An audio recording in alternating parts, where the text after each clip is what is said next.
غنقولوا باي باي حاكم زياش للكان على اعتبار انه هذه اللائحه هذه كتمهد لا ليست ديال الكان. والشو الكراكي في الجواب ديالو على حاكم زياش داز مرور الكرام لما سئل قال له شنو هو الموقف ديالك، وحاكم زياش كيوقع النادي الوداد قال له بخير وسلام باركم سعود، ما عطاش ولا هامش. واحد الوقيته تيقول زياش بدون فريق النهار اللي يكون فرقان عيط عليه. الوقيته اللي لقى زياش فرقه ما هضرش بتاتا على ان زياش عنده حظ باش يمشي للفريق الوطني. العنوان الثاني استبعاد او غياب اي لاعب من العناصر ديال ابطال العالم ديال المنتخب الشيلي ديال سي محمد وهبي ولا واحد، هو ان الركراكي ما عنده شيء مع عمر الهلالي. كيفضل محمد الشيبي على انه غيكون دوبلير مع نصير المزراوي على حساب عمر الهلالي، وبان بانه عمر الهلالي ما دخلوش لراسو. ولكن واش رومان سايس غيلعب 7 المباريات؟ واش رومان سايس عنده لي روبير ديال اوسيمان ديال لقمان ديال مرموش ديال محمد صلاح؟ بالحديث عن اللائحه ديال الفريق الوطني، اللائحه الهامه اللي اعلن عليها الناخب الوطني وليد الركراكي واللي كتهم جوج مباريات وديه. ودائما ما تكون هذه القراءه اللي التي تاتي في اعقاب الندوات الصحفيه لوليد الركراكي مقسمه الى 3 اقسام. اللائحه كنعنوها وكنقولوا شنو هو الجدود والعناوين البارزه فيها، الملاحظات ديالنا، وايضا نخوض في بعض التفاصيل اللي كيكون الركراكي يتحدث عليها، وبعض الرسائل اللي كيوجه اما بشكل مباشر او كما يقولون رسائل من تحت الماء. فكما كان مؤكدا وكنت انا شرت لها في السابق، يعني قلت بان هذه اللائحه هذه غادي تمثل واحد 99% هي اللائحه ديال الكان. العناوين البارزه ديال هذه اللائحه هذه: العوده ديال رومان سايس. السير الركراكي هذه تقريبا عام هو كيطيب، كنقولوا كيمهد باللغه ديال الدارجه كيطيب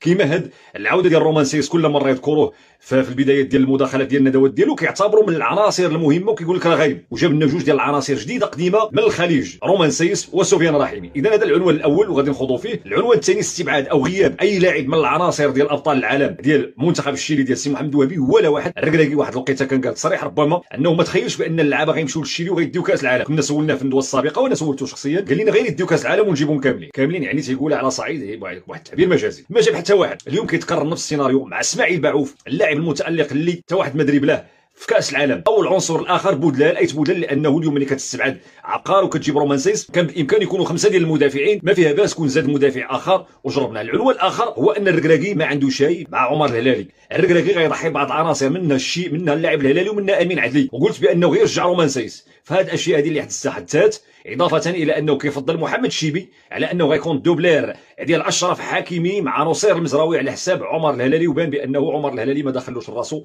باش نكونوا واضحين. العنوان الاخر مع العوده ديال العناصر القديمه، نصير المزراوي، العوده ديال عز الدين ونحي، والعوده ديال سفيان المرابط اللاعب ديال بيتيس. هادو عناصر كان مؤكد العوده ديالهم. غنقولوا باي باي حاكم زياش للكان على اعتبار انه هذه اللائحه هذه كان فيها واحد الامل. والشو الركراكي في الجواب ديالو على حكيم زياش داز مرور الكرام قال له بخير وسلام باركم سعود، جا الوداد رجع قبل منه المرابط، ما عطاش ولا هامش. واحد الوقيته تيقول انا زياش بدون فريق النهار اللي يكون فرقان عيط عليه. الوقيته اللي لقى زياش فرقه ما هضرش بتاتا على ان زياش عنده حظ باش يمشي للفريق الوطني، وبان بان حكيم زياش والالتحاق ديالو بامم افريقيا من قبيل المستحيلات. وغنقول لكم علاش، لان هاد لا ليست هذه كتمهد لا ليست ديال الكان، وحكيم زياش